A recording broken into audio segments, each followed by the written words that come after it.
اعوذ باللہ من الشیطان الرجیم بسم اللہ الرحمن الرحیم۔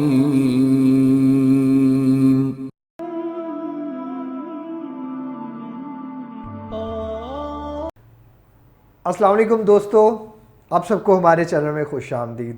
دوستو امید کرتا ہوں آپ سب لوگ خیریت سے ہوں گے۔ دوستو میری زندگی میں ایک ایسا وقت آیا ہے، یقیناً جو لوگ ڈپریشن میں ہوتے ہیں، انزائٹی میں ہوتے ہیں، اللہ معاف کرے، اللہ معاف کرے، ان پہ بھی یہ وقت آتا ہے کہ آپ مسجد میں جا نہیں پاتے، آپ نماز نہیں پڑھ سکتے۔ مجھے اچھی طرح یاد ہے میرے اوپر جب یہ وقت تھا، میں ڈرتا تھا مسجد میں جاتے ہوئے، سوچتا تھا کہ اگر میں مسجد میں جاؤں گا تو مجھے پینک ہو جاؤں گا، یا پینک اٹیک آئے گا، یا کوئی ڈپریشن کا اٹیک آئے گا، یا کچھ بھی اس طرح کا ہوگا تو میں کس طرح اس سے فائٹ کروں گا۔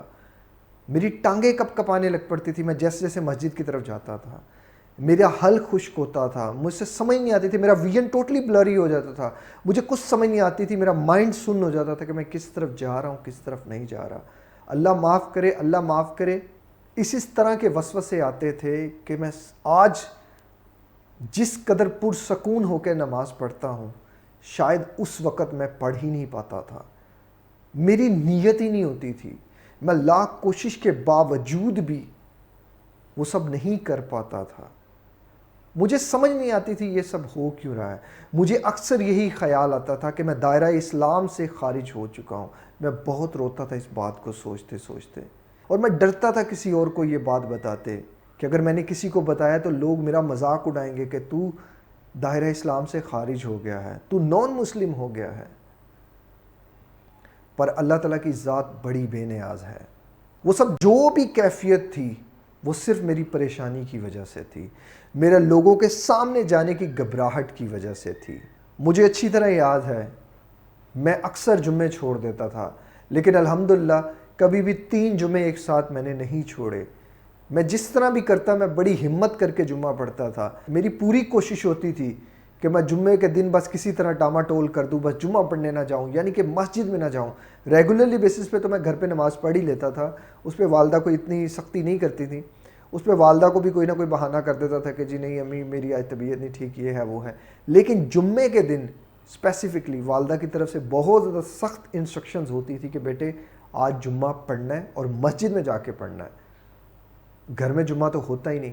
بس جب جمعے کا وقت آتا تھا، جیسے جیسے مسجد کی طرف جاتا تھا میری ہارٹ بیٹ تیز، شدید تیز، میرا حلق خشک، میرے پیٹ میں جیسے مروڑ سا اٹھتا تھا، اور مجھے اکثر یہ خیال آتا تھا کہ میں مسجد میں خدا نہ خواستہ نماز پڑھ رہا ہوں گا اور میری وہاں حالت خراب ہو جائے گی، میرے پیٹ سے گڑ گڑ کر کے میرے موشن نکل جائے گا، اور میرے جو ہے وہ بڑی بری حالت ہو جائے گی جو شاید میں ورڈز میں بھی ایکسپلین نہ کر سکوں، اور مجھے وہاں کوئی نہیں سنبھال سکے گا۔ اسی ڈر کی وجہ سے میں اکثر مسجد کے دروازے سے گھوم کے واپس آ جاتا تھا، کسی اور جگہ چلا جاتا تھا، اور گلیوں میں گھوم گھوم کے وقت گزار کے گھر واپس آ جاتا تھا۔ میرا اللہ جانتا ہے کہ وہ سب میں جان بوجھ کے نہیں کیا، اور میں نے اللہ تعالیٰ سے نہ جانے کتنی دفعہ اس بات پہ، اپنے اس فیل پہ اللہ سے معافی بھی مانگی ہے۔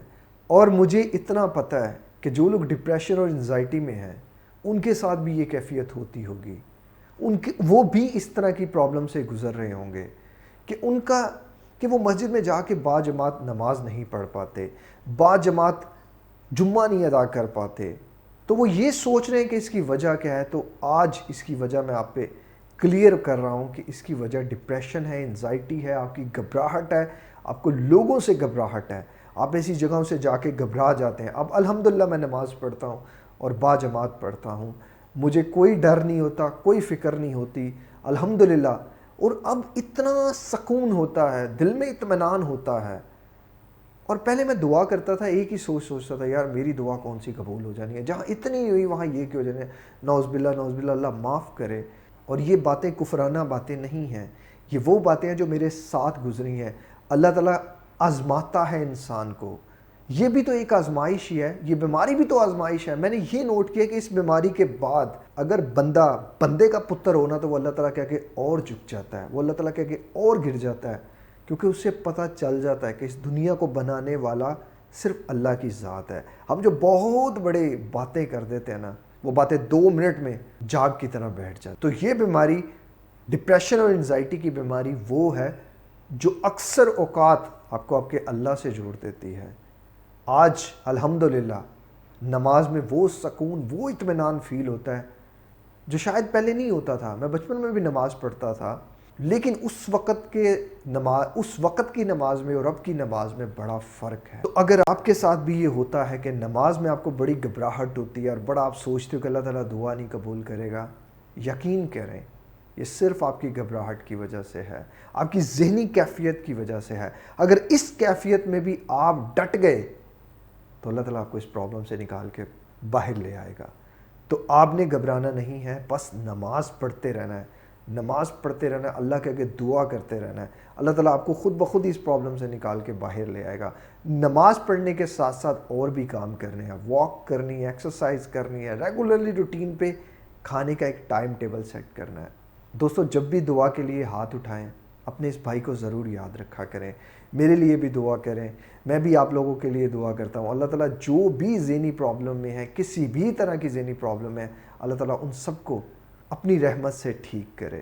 اللہ تعالیٰ آپ کو اور مجھے ہمت دے نیکی کی۔ دوستو، یہ ویڈیو بنانے کا مقصد یہی تھا کہ بہت سے لوگ بھی پریشان ہیں کہ ان کی نمازیں شاید قبول نہیں ہو رہی، وہ گھبرائے ہوئے ہیں، وہ ڈرے ہوئے ہیں، وہ سہمے ہوئے ہیں۔ جس طرح میرا ایک وقت تھا، خیال تھا کہ میں دائرہ اسلام سے خارج ہو گیا ہوں، بہت سے لوگ ان چیزوں کو سوچ رہے ہوں گے۔ یقین کریں یہ اللہ تعالیٰ کی طرف سے آپ پہ آزمائش ہے۔ اگر آپ اس آزمائش میں ثابت قدم رہے اور اللہ کے آگے جھکے رہے تو آپ کے لیے بہت بڑا انعام ہے۔ جس مقام پہ آج مجھے اللہ نے پہنچایا، آپ کے لیے اس سے بڑا مقام ہے۔ امید کرتا ہوں آپ کو یہ ویڈیو اچھی لگی ہوگی۔ اگر اچھی لگی تو اسے دوستوں، یاروں، رشتہ داروں تک ضرور شیئر کیجیے گا۔ اپنا بہت زیادہ خیال رکھیے گا اور اس ادنا سی ہستی کو اپنی دعاؤں میں ضرور یاد رکھیے گا۔ ملتے ہیں کسی اور ویڈیو میں کسی اور ٹاپک کے ساتھ۔ السلام علیکم، اللہ حافظ۔